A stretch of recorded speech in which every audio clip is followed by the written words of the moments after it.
Hello दोस्तों, स्वागत है आपका अपने चैनल वाईफाई गुरुजी में। और जैसे कि आप देख रहे हैं, आज आपके लिए मैं लेकर आई हूँ बहुविकल्पी प्रश्न उत्तर जो कि आपके एग्ज़ाम में आते हैं। सबसे पहले आप सभी को मैं स्वतंत्रता दिवस की हार्दिक शुभकामनाएं देना चाहूँगी, जो कि आज हमारा स्वतंत्रता दिवस है। और अब जैसे कि आपके विद्यालय भी खुलने जा रहे हैं, तो उसके साथ साथ आपको उसकी भी शुभकामना दूंगी कि कम से कम 1 साल बाद अब आप अपने विद्यालय जाएंगे। और उम्मीद करती हूँ कि आप वहाँ पर अपनी स्टडी अच्छे से शुरू करेंगे, साथ के साथ मेरी वीडियो को पूरा देखेंगे, लाइक करेंगे और जैसा प्यार देते आए हैं ऐसे ही प्यार मुझे देते रहेंगे। तो देखिएगा, आज क्लास 10th की केमिस्ट्री का फर्स्ट चैप्टर है और इसी के बहुविकल्पी प्रश्न में लेकर आई हूँ।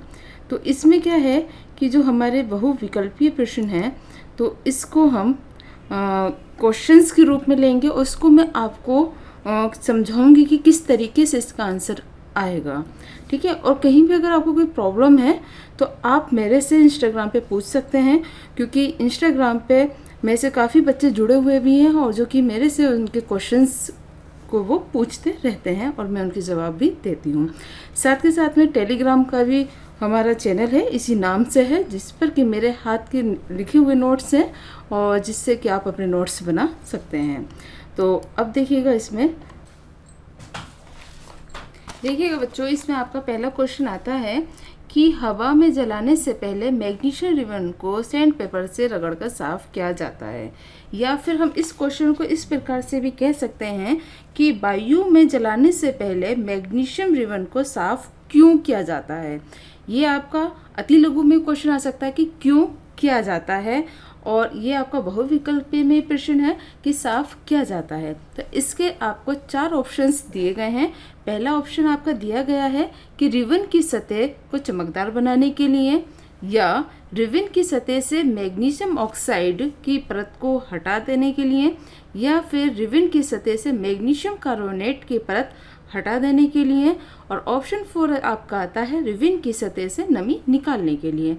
तो इसका जो प्रयोग करते हैं, मैग्नीशियम रिबन को सैंड पेपर से रगड़कर साफ जो किया जाता है, वह केवल मैग्नीशियम ऑक्साइड की परत को हटाने के लिए किया जाता है। इसका जो सही आंसर आपका आता है वो आता है बी, कि क्योंकि मैग्नीशियम रिबन की जो सतह पर उपस्थित मैग्नीशियम ऑक्साइड है, इसमें क्या जाता है, क्योंकि ऑक्सीजन है, हवा में है, तो इसलिए क्या होगी, ये मैग्नीशियम ऑक्साइड है। तो मैग्नीशियम ऑक्साइड की सतह को साफ करने के लिए और इसको जलाने से पहले क्या करेंगे हम, कि इसको रगड़कर साफ करते हैं। तो इसका सही आंसर क्या हुआ कि रिबन की सतह से मैग्नीशियम ऑक्साइड की परत को हटा देने के लिए। दूसरी बात कि इसको आप ध्यान ऐसे रखेंगे, हवा वायु मतलब ऑक्सीजन, ऑक्सीजन मतलब ऑक्साइड, तो इसीलिए क्या होगी इसका मैग्नीशियम ऑक्साइड। तो इस तरीके से आप इसे तैयार कर लेंगे। अब देखिएगा, इसका दूसरा क्वेश्चन आता है बच्चों कि सल्फ्यूरिक एसिड जो है, इसका फॉर्मूला आप जानते ही हैं H2SO4, और बेरियम क्लोराइड के समाधान के बीच में एक रासायनिक प्रक्रिया या रासायनिक क्रिया कह सकते हैं हम इसे, या फिर हम प्रक्रिया भी कह सकते हैं, बनाने में सफ़ेद अपक्षेप है। तो सफ़ेद अपक्षेप जो होगा इसमें, वह किसका होगा, या तो आपका HCl का होगा, फर्स्ट ऑप्शन इसमें आएगा, या बेरियम सल्फेट, और तीसरा ऑप्शन आता है क्लोरीन, और फोर्थ ऑप्शन आपका आता है गंधक। अब इसमें बात की गई है सल्फ्यूरिक एसिड। तो सल्फ्यूरिक एसिड का जो फॉर्मूला होता है वह होता है H2SO4, मतलब कि H2SO4 इसका फॉर्मूला आ जाएगा, और बेरियम क्लोराइड आपका आ जाता है BaCl2। तो जब बेरियम क्लोराइड और H2SO4 आपस में क्रिया करते हैं, तब क्या है कि जो बेरियम क्लोराइड है वो H2SO4 के SO4 से क्रिया कर जाएगा। वह क्या होगा, SO4 और Cl, ठीक है। वो बेरियम क्लोराइड जो होगा Ba बेरियम और SO4 के साथ क्रिया करेगा, जिससे कि आपका क्या बनेगा, बेरियम सल्फेट। और इसमें जो आपका सेकंड आंसर दिया हुआ है बेरियम सल्फेट, इसका करेक्ट आंसर होगा क्यों होगा ये आपको समझा दिया है, क्योंकि H2SO4 क्या होता है, सल्फ्यूरिक एसिड और बेरियम क्लोराइड BaCl2। तो BaCl2 आपस में रिएक्ट करेंगे जिससे कि बेरियम सल्फेट इसमें बनेगा। तो इसका ये आपका सही आंसर आता है। अगर ये आपका क्वेश्चन आपका अति लघु में भी बन सकता है, जिसमें कि आपको इसकी पूरी रिएक्शन दिखानी होगी, और इस पूरी रिएक्शन को देखने के लिए आप मेरी जो पहली वीडियो है उसे आप देख सकते हैं। उसमें पूरे चैप्टर को बहुत अच्छे से समझाया गया है कि किसकी किसके साथ रिएक्शन होती है, तब हम उस अभिक्रिया को क्या कहते हैं। और चलिए अब बढ़ते हैं अगले क्वेश्चन की तरफ। अगला क्वेश्चन आता है आपका, श्वसन प्रक्रिया जिसके द्वारा ग्लूकोज हमारे शरीर की कोशिकाओं में ऑक्सीजन के साथ मिलकर ऊर्जा उत्पन्न करने के लिए धीमी गति से दहन करता है, एक प्रकार का है। तो सबसे पहले क्या है, श्वसन क्रिया। श्वसन क्रिया कही जाती है मतलब कि रेस्पिरेशन, सांस लेने की क्रिया। सांस लेने की क्रिया में ग्लूकोज हमारे शरीर में, मतलब क्या है कि जो बॉडी में ग्लूकोज है, ग्लूकोज का फॉर्मूला क्या आता है, ग्लूकोज होता है C6H6 और वो C6H12O6। ठीक, ग्लूकोज आपका ये फॉर्मूला आ जाएगा, और ये हमारे शरीर की कोशिकाओं में ऑक्सीजन के साथ मिलकर, ऑक्सीजन जो कि हम श्वसन क्रिया जब हमारी होती है तब हम ऑक्सीजन लेते हैं और कार्बन डाइऑक्साइड मतलब CO2 को छोड़ते हैं, तब ग्लूकोज ऑक्सीजन O2 के साथ क्रिया कर जो ऊर्जा उत्पन्न कर रही है, जो हमें एनर्जी मिल रही है, तब उस क्रिया को हम क्या कहेंगे, ये आपका क्वेश्चन है। एक लाइन में और आपको बता देती हूँ मैं सिंपल सी लैंग्वेज में, कि जब हम सांस लेते हैं और सांस लेने के साथ जो हमें और खाना खाते हैं उसके साथ जो हमें ऊर्जा मिलती है, हमारे अंदर एनर्जी आती है, उस क्रिया को हम क्या कहेंगे। सिंपल सी लैंग्वेज में हम इस तरीके से कह सकते हैं। इसके 4 ऑप्शंस आपके दिए गए हैं। एक्सोथर्मिक प्रक्रिया। एक्सोथर्मिक प्रक्रिया वह प्रक्रिया होती है जिसमें कि ऊर्जा निकलती है। फिर आता है इसमें एंडोथर्मिक प्रक्रिया। एंडोथर्मिक प्रक्रिया उस प्रक्रिया को कहते हैं जिसमें कि ऊर्जा को अवशोषित किया जाता है। तो हम इसमें पूछा गया है कि धीमी गति दहन करता है ऊर्जा उत्पन्न करने के लिए। ठीक है, तो ये किस प्रकार की अभिक्रिया है, तो ये आपकी एक प्रकार से, क्योंकि इसमें ऊर्जा निकल रही है, एनर्जी आती है, तो इसमें जो इसका सही आंसर आएगा वह आएगा आपका एक्सोथर्मिक प्रक्रिया, जिसको हम कहते हैं ऊष्माक्षेपी अभिक्रिया। ठीक, और ये जो सेकंड है, सेकंड को कहते हैं हम ऊष्माशोषी अभिक्रिया। आपको इसके नाम हिंदी में भी और या इंग्लिश में किसी भी प्रकार से आ सकते हैं। तो आपको समझ में आ गया होगा कि खाना खाते समय जो हमें एनर्जी मिलती है और जो ऊर्जा उत्पन्न होती है, उस गति को या उस अभिक्रिया को हम क्या कहेंगे, एक्सोथर्मिक अभिक्रिया कहते हैं। तो अब देखते हैं इसमें अगला क्वेश्चन। देखिएगा, अब इसमें अगला क्वेश्चन आपका बनता है कि एक रासायनिक प्रक्रिया में शामिल नहीं है। क्वेश्चन को आप ध्यान से पढ़िएगा, कभी कभी कंफ्यूजन ये होता है कि शामिल है और नहीं है, तो हम आंसर उसका नहीं और है में गलत दे जाते हैं। ठीक, तो रासायनिक प्रक्रिया मतलब कि रासायनिक रिएक्शन में शामिल है या नहीं है, तो इसमें हम इसके 4 ऑप्शंस में इसमें देखते हैं। तो फर्स्ट क्या है आपका, अभिकारकों की तुलना में पूरी तरह भिन्न गुणों वाले नए पदार्थों का निर्माण। कि अभिकारक जो हैं वो तुलनात्मक दूसरे उनके जो गुण होते हैं उनसे वो नया पदार्थ बना लेता है। ठीक, ये तो है इसका, क्योंकि इसके द्वारा ही रिएक्शन होती है। अब सेकंड क्या आता है कि पुराने रासायनिक बंधों का टूटना और नए रासायनिक बंधों का निर्माण। मतलब कि क्या है कि जो पहले हमारी केमिकल बॉन्डिंग थी इसमें, वो उसका जब ब्रेक होगा तो उससे नए केमिकल बॉन्डिंग उसमें बन जाती है। ये बिल्कुल सही बात है, क्योंकि जो बॉन्ड फॉर्मेशन होता है तो क्या होता है कि जो हमारे कंपाउंड होते हैं वो ब्रेक होंगे, फिर उससे हमारे नए कंपाउंड का फॉर्मेशन उससे हो जाता है। तो ये भी इसमें रासायनिक क्रिया में शामिल है। और थर्ड आपका आता है कि नए उत्पाद बनाने के लिए अभिकारकों के परमाणुओं की पुनर्व्यवस्था। तो नए अगर हम प्रोडक्ट बनाएंगे तो उसमें जो हमारे अभिकारक हैं, जो रिएक्टेंट हैं, मतलब कि अभिकारक रिएक्टेंट जो अभिक्रिया करते हैं, तो उनके जो परमाणु हैं उनकी क्या होती है, रीअरेंजमेंट होती है, पुनर्व्यवस्था होती है, तो ये होना भी उसमें ज़रूरी है।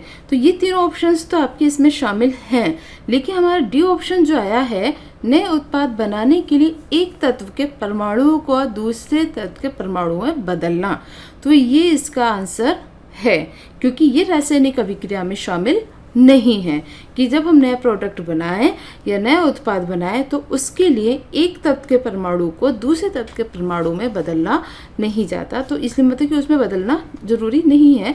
तो इसका आंसर जो आएगा आपका डी होगा। तो अब अगला क्वेश्चन आपका आता है, चैनल को लाइक कर दीजिएगा और बेल आइकन को ज़रूर दबा दीजिएगा, साथ के साथ आप इसको भी पूरा देख लीजिए, क्योंकि आगे इसमें इम्पोर्टेंट क्वेश्चंस आ रहे हैं जो कि बहुत ही ज़्यादा पूछे जाते हैं और आपको अच्छे से ये समझ में आ जाएंगे। तो ये आपका क्वेश्चन है, किस नियम के अनुसार या रासायनिक समीकरणों को संतुलित करने के लिए किस नियम का होना जरूरी है। तो इसमें आपके 3 ऑप्शंस हैं कि गति का संरक्षण, ऊर्जा संरक्षण या संरक्षण का मास, मतलब कि द्रव्यमान संरक्षण। इसे हिंदी में कहते हैं संरक्षण का मास, मतलब कि द्रव्यमान संरक्षण।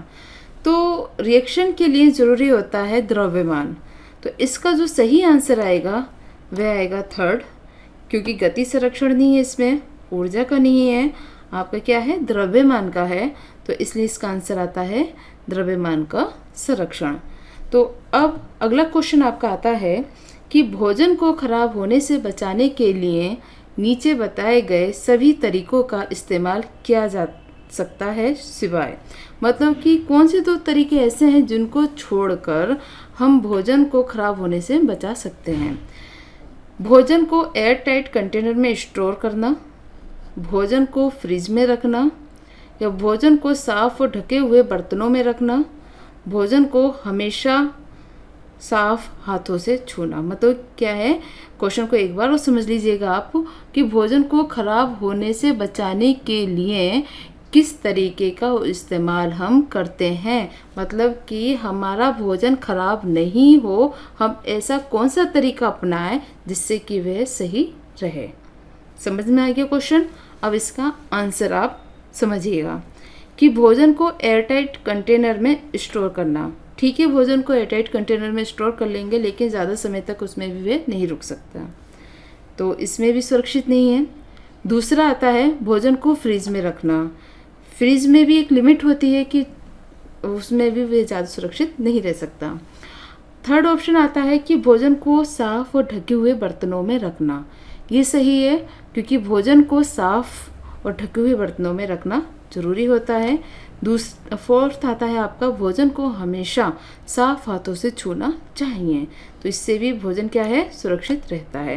ये तो एक जनरल क्वेश्चन है जो कि सभी इसका आंसर आसानी से दे सकते हैं, लेकिन एग्जाम में क्या होता है कि इस तरह के क्वेश्चन आते हैं तो बच्चे काफ़ी कंफ्यूज हो जाते हैं, तो इसलिए ये इस तरीके का बहुत ईजी सा क्वेश्चन भी मैंने रखा है। तो इसमें जो आपका सही आंसर आएगा वह आएगा डी में आपके दोनों ही ऑप्शन दिए हुए हैं, 3rd एंड 4th। तो इसका जो सही आंसर है आपका कि भोजन को साफ हाथों से और ढके हुए बर्तनों में रखेंगे। तो अब अगला क्वेश्चन आपका आता है। अगले क्वेश्चन की तरफ बढ़ने से पहले चैनल को सब्सक्राइब कर लीजिएगा और वीडियो को लाइक ज़रूर कर दीजिएगा। ठीक है, आगे पूरी वीडियो ज़रूर देखें, क्योंकि आगे भी क्वेश्चंस अच्छे वाले इंटरेस्टिंग क्वेश्चन आने वाले हैं, क्योंकि सुनने से जल्दी याद होता है। तो क्वेश्चन है आपका, लोहे में जंग लगने पर एक रासायनिक अभिक्रिया होती है जो निम्न का संयोजन है। तो लोहे में जंग लगने का कारण क्या है, सबसे पहले तो आपको ये पता होनी चाहिए। लोहा क्या है कि अगर खुले में रखेंगे आप ऑक्सीजन की जगह, तो वह क्या करता है, ऑक्सीजन से क्रिया कर जाता है, जिसके साथ क्या होता है कि उसमें ऑक्सीडेशन की क्रिया हो जाती है, जिसके कारण उसमें जंग लग जाती है। तो इसमें ये पूछा है कि एक रासायनिक अभिक्रिया है ये एक प्रकार से जो निम्न का संयोजन है। तो अब कौन सी रासायनिक अभिक्रिया है ये आपको इसमें बताना है। तो इसका जो आंसर आएगा आपका कि पहला क्या है, इसमें कमी के साथ साथ संयोजन प्रतिक्रिया। तो ये तो नहीं है कि संयोजन प्रतिक्रिया होगी इसमें। ऑक्सीकरण के साथ साथ संयोजन प्रतिक्रिया नहीं, कमी और साथ ही विस्थापन प्रतिक्रिया, ऑक्सीजन के साथ साथ विस्थापन प्रतिक्रिया। तो लोहे में जंग लगने के साथ जो क्रिया होती है वह आपके आती है कि जो ऑक्सीजन के ऑक्सीकरण जो हो रहा है, क्योंकि लोहे में जंग लगता है ऑक्सीकरण के कारण, तो ऑक्सीकरण जो हो रहा है तो उसके साथ उसका विस्थापन की जो क्रिया हो रही है। तो इसका जो सही आंसर आएगा वह आएगा ऑक्सीकरण के साथ साथ विस्थापन प्रतिक्रिया। तो इस तरीके से इसका आप आंसर दे देंगे। डी इसका सही आंसर होता है कि लोहे पे जब जंग लगती है तब वह क्रिया जो होती है ऑक्सीकरण के साथ साथ प्रतिस्थापन प्रतिक्रिया होती है। अब अगला क्वेश्चन है कि जब फेरस सल्फेट को जोर से गर्म किया जाता है, जोर से गर्म करने का मतलब है कि तेज हीट पर, एकदम से धीरे धीरे गर्म नहीं कर उसको तेज हीट पर रख दिया जाए, तो यह मुख्य उत्पाद के रूप में फेरस ऑक्साइड बनाने के लिए या फेरस ऑक्साइड जब बनता है तो अपघटन से गुजरता है, जिसके साथ रंग परिवर्तन होता है। तो इसमें क्या पूछा है आपसे कि जब फेरस सल्फेट को हमने गर्म किया और फेरस सल्फेट जब गर्म होगा तो उससे क्या हुआ है कि उसका जो मेन कंपाउंड बना है वह बना है फेरस ऑक्साइड। फेरस ऑक्साइड मतलब कि ऑक्सीजन इसमें रह गई है, तो ये अपघटन हो गया एक प्रकार से इसका। तो जब अपघटन हुआ है तो इसमें फेरस सल्फेट में कलर का चेंज होता है। क्या रंग चेंज होगा? तो नीले से हरा होगा, हरे से नीला होगा, या हरे से भूरा होगा, या फिर हरे से पीला होगा।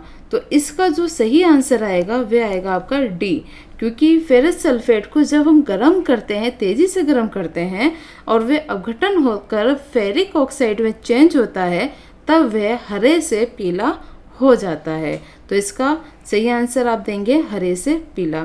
साथ के साथ में चैनल को सब्सक्राइब भी करते रहिएगा और वीडियो को लाइक भी करते रहिए। अब अगला क्वेश्चन आपका आता है, निम्नलिखित में से कौन सी वसा और तेल युक्त खाद्य पदार्थों के भंडारण में लंबे समय तक उपयोग की जाती है? इसमें आपसे ये पूछा गया है कि जो वसा या तेल है या जो खाद्य पदार्थ हैं, जैसे कि हम जो मार्केट की चीज़ें खाते हैं वो खाद्य पदार्थ हो गए, पैकेट्स की जो चीज़ें हो गई, या फिर चिप्स वगैरह, बिस्किट की बात नहीं है इसमें। और साथ के साथ वसा और तेल जो मिलता है, जैसे सरसों मस्टर्ड ऑयल है या फिर जो भी घी वगैरह है उसमें, तो उसको लंबे समय तक रोकने के लिए किस गैस का प्रयोग किया जाता है? क्वेश्चन आपका ये है। अब इसमें आपके 4 ऑप्शन ही दिए गए हैं, कार्बन डाइऑक्साइड CO2, नाइट्रोजन या ऑक्सीजन गैस, या फिर नियोन गैस। तो कार्बन डाइऑक्साइड क्या है? CO2। तो कार्बन डाइऑक्साइड तो नहीं होगा। इसका जो सही आंसर आएगा वह आएगी नाइट्रोजन गैस। नाइट्रोजन गैस जो होती है इसको यूज किया जाता है जिससे कि खाने को लंबे समय तक रोका जा सके। क्यों किया जाता है? क्योंकि खाद्य पदार्थ वायु में उपस्थित ऑक्सीजन से अभिक्रिया करके ऑक्सीकृत नहीं होते हैं। तो ये क्या करता है कि उसको जो ऑक्सीजन है उसके साथ ऑक्सीकृत नहीं होने देता है, इसीलिए इसका प्रयोग करते हैं। तो इसका सही आंसर आपका आ जाता है नाइट्रोजन। ये क्वेश्चन आपका अति लघु में भी काफ़ी पूछा जाता है, तो उसका आंसर आप इस तरीके से इसको दे देंगे। तो इस तरीके से ये आपके कुछ क्वेश्चंस थे बहुविकल्पी प्रश्न जो कि मैंने आपके लिए रखे, और आपके लिए ज़रूरी भी है ये, जिससे कि आप अच्छी तैयारी कर सकें। तो इसी तरीके से अगली वीडियो भी आपकी आएगी जिसमें कि हम ऑब्जेक्टिव क्वेश्चंस लेकर आएंगे, इंपॉर्टेंट क्वेश्चंस, और साथ के साथ आपको बताते रहेंगे किस तरीके से आपको तैयारी करनी है। तो इसी तरीके से हमारे साथ बने रहिए, पढ़ते रहिए और आगे बढ़ते रहिए।